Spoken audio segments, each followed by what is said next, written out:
Welcome back to the West Ham Network for your weekender.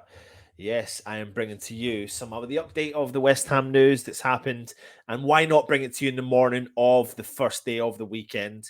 And West Ham have probably went ahead and completed one of the most important pieces of business this summer when yesterday we announced the signing of first team assistant coach Mark Warburton, the former Brentford, Rangers. Here you go. You have a look at some of these images here. Rangers in Scotland, Nottingham Forest, and Queen's Park Rangers manager has taken charge of nearly 350 games as a manager, as the first team manager, winning two promotions and a succession of individual awards.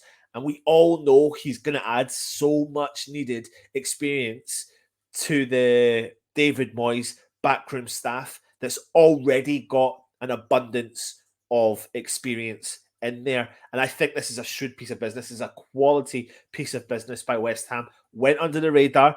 Not many people knew about it. And I love these sort of deals because it's good to come in. And, you know, when you build up and look at the history of Mark Warburton and what he potentially can bring to West Ham, then you will start to see how his reputation could absolutely add some much needed value to West Ham. And he's built his reputation on his attacking philosophy, because he previously went on and he talked about when he signed for previous clubs as managers. He consistently says the following: he loves seeing players who enjoy their football, players who don't feel threatened and can dominate the game, players who can deal with when they make a mistake and don't get weighed down by that mistake. He also goes on about players being and the teams being brave in possession, because everyone is human and can make a mistake. And he wants his first thought to be play forward, to be positive, and to split units. I mean, what else do you want to hear from a manager? This is not what he's saying now. This is what his philosophy as a manager has been. And when you look at the teams that he has managed, whether they have had peaks and troughs, he has all round been quite a successful manager in his time. So he said, you know, he goes on and he talks about the great emphasis on his players being fit. And we know that that's something that David Moyes talks about. So you can start to see why Moyes has brought this well-experienced manager into the backroom staff a little, you know, and Warburton brings it with an abundance. Warburton's style is he gives his players schedules. They know what they're doing up to 4 weeks in advance.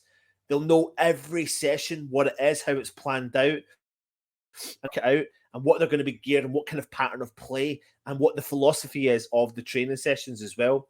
He goes on and he talks about things like every session, the players should be able to look at it and see why they have done that particular session and what the outcome and what the output should be. And if not, he wants the players to have an open and honest relationship, to knock on the door. And he said it's important that the players communicate with him. He says he builds his, you know, his history of coaching as an analysis every day. He does 10, 15-minute bursts, and it will be done for the players' benefit. And it's going to work them in the classroom to understand the game as well as on the park. And he wants his players to leave the training ground every day feeling better for it.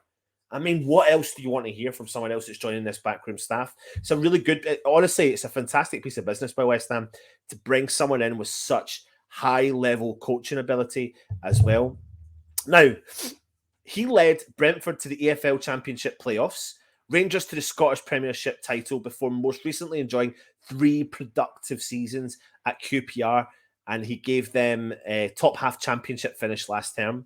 And he's looking forward, he says, to getting down to work with West Ham when West Ham do return to our pre-season training this weekend.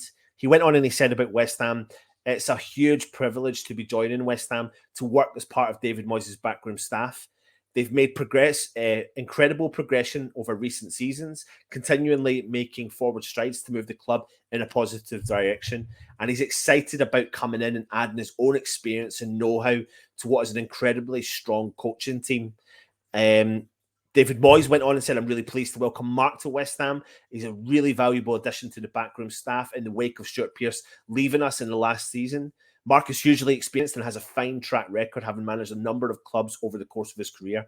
And I'm excited about adding him to the coaching setup of one of my assistants. Now, let me give you some of the backdrop about Mark Warburton. And this is very, very interesting. He was born in London and he won the FA Trophy and Alliance Premier League as a player with Enfield before retiring through injury. However, what people don't know about this guy is he was a very, very successful City trader before he came back to football. He was making an abundance of money. And there is a very famous article out on, I think it was 442, several years ago, talking about why football management when you're having such a good career. He just said he couldn't get football out of his head. He would play through coaching tapes, sessions, one-on-one sessions with players, and he would be on the trade floor and he would be thinking about football and he just couldn't get it out of his head. So he spoke to his wife and he said, listen, he was in a good situation. He's the house is paid for, and I want to get into football, and I've got this 10-year succession plan, which will mean that I will be managing and earning an income from football coaching.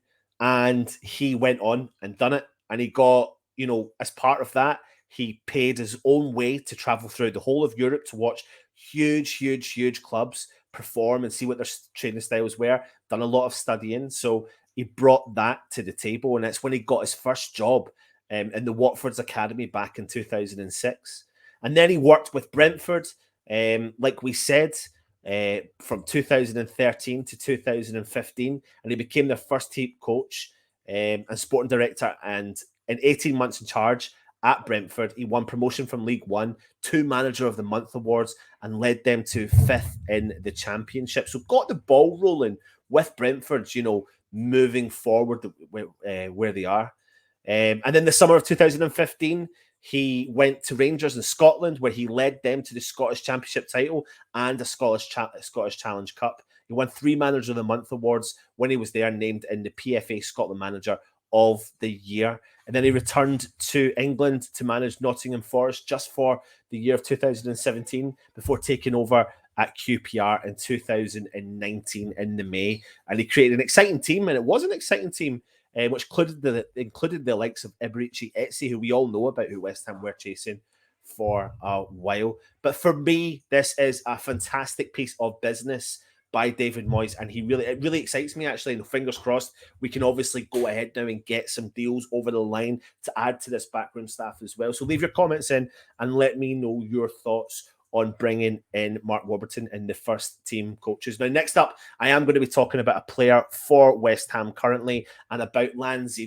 Lanzini, who I think a lot of people were thinking that he was maybe going to leave. But you know what? After the season that he has come, he's found his form again. And it's fantastic to see, especially after the bad injury that he had.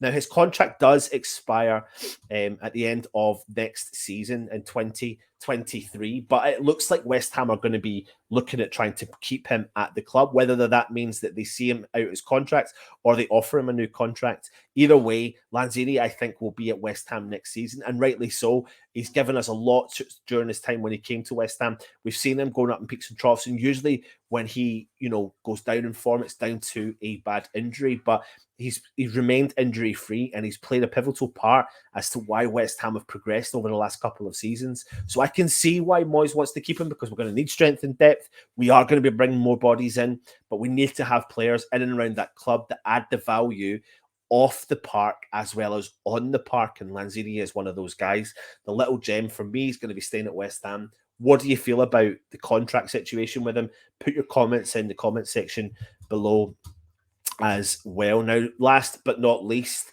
I'm going to be talking to you about something that we all know about, player that we're linked to, is Keane Lewis Potter.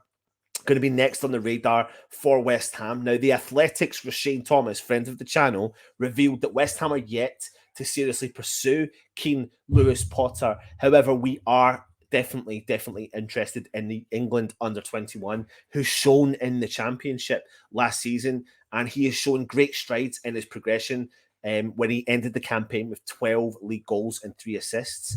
And we're not the only side looking at Lewis Potter this summer, with the likes of Bournemouth, Brentford, Southampton having all been mentioned.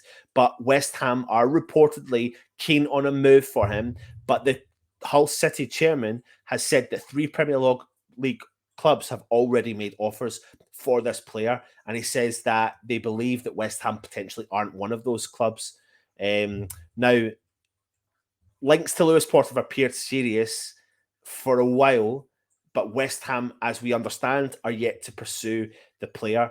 But I think this is one that West Ham may start to pursue, because you can start to see the similarity of the style of play on the opposite side to what Jared Bowen does for West Ham. And he's certainly been turning heads in the Championship, 100 million %. And, you know, when you think about what Jared Bowen done at Hull and the amount of time it took him to come in and bed into West Ham, you can see why West Ham would look at Lewis Porter, because there's a similar type of player. Hay fever's kicking in. I'm going to sneeze soon, so apologies for that.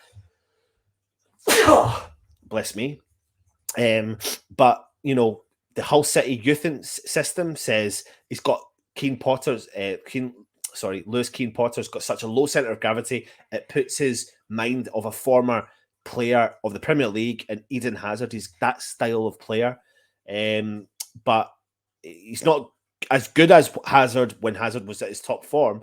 But what he's saying is he's got the skills and the abilities to strive forward and become that top-notch player, that developing player.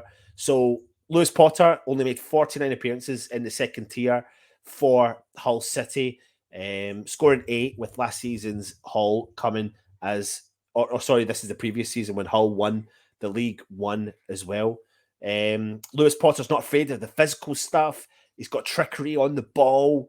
He's often marking him out as a target for the defenders as well. And even when he was playing for the under-18s, he was always able to look after himself. And when you see a young lad out on the park and you think, somewhat especially tricky player, all the big lads are going to tackle him, but he seems to ride that. He seems to surf those tackles really, really well. So the rumour is that they potentially want upwards of £20 million for him. I don't know if that's what West Ham will offer, but I can't see us not going to the table and putting an offer in for him. I think we could start with something, and we have to be realistic with this. There's no point in going in there with 12. We'd have to go in there with a minimum of 15 to Hull City to see if we can tempt them to open up. But the problem is, if we don't move fast, we're going to start losing out on these, on any of the deals. And now you're starting to see pace pick up with the transfer window.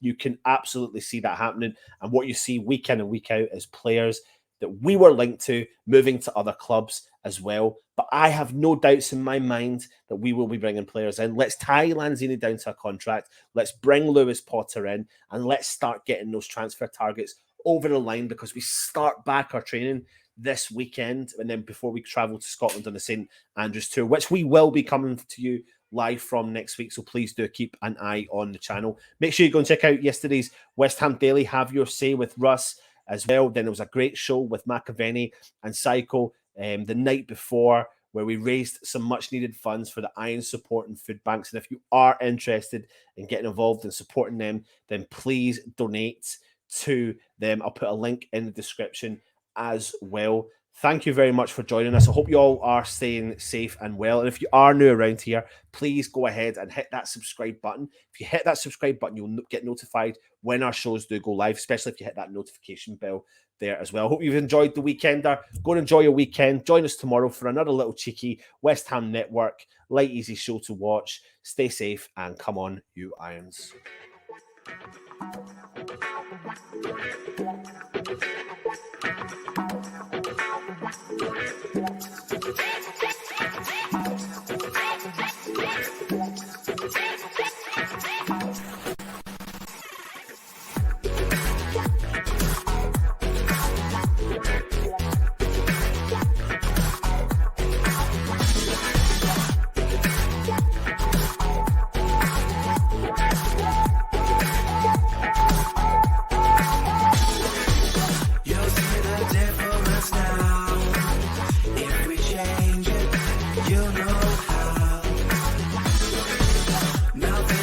Stays the same.